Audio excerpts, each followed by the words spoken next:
I had no idea that your sense of taste was one of your last senses to go. I mean, I thought it was hearing, but no, for my mother, as she was dying of pancreatic cancer just recently last year, it was her sense of taste that was her last to go. We had a beautiful place for her to live out her last, 30 days. It was Kensington Hospice. What a magical place. And then they had the wonderful and incomparable Shaloni, magical woman. She was always in the kitchen on her computer, thinking of recipes, thinking of ways to help the residents who were all on their last legs. They say you need 100 days to be able to qualify to get into Kensington Hospice. And my mother, certainly with pancreatic cancer, had less than 100 days to live. But whenever I walked into the kitchen, she was there preparing different interesting things. And I'd been watching a show on cooking with my mother in her little beautiful room at Kensington. And my mom, we were watching a Thai soup making show, and she perked up from her near dozed state of nearly not able to speak and said, oh, I want one of those soups.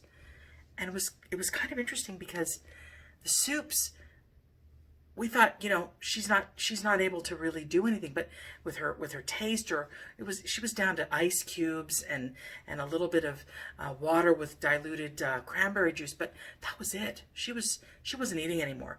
But she says, I want one of those soups. And that was the first time she'd perked up in a very long time. We were getting ready for, the end. So I ran into the kitchen. It was the last bit of Shaloni's shift. And I said, Shaloni, do you think you could, before you go, make a quick soup for my mom? She said, what kind of soup do you want? Do you think your mom want? And I said, well, a Thai soup. And she looked at me and says, I got you. This was like, approximately 10 to 7 in the evening. And she says, I got you. Those words, those 3 little words. I ran back to my mom and she says, we're going to have soup. And she says, really? I said, yeah. My mother was not an easy woman to please, let me just tell you. But I saw my mother's face light up. And when a person is dying, when their face lights up when they're dying, it's kind of one of those incredible sort of miracles of life. So about 15 minutes later, Shaloni comes in with this beautiful Thai soup with a couple of shrimp and some coriander and a little bit of lime and a couple of greens in there. And I serve my mom. Shaloni comes in sort of beaming, and the two of us bring the bowl to my mom, and she's like, oh, she was, my mother softened.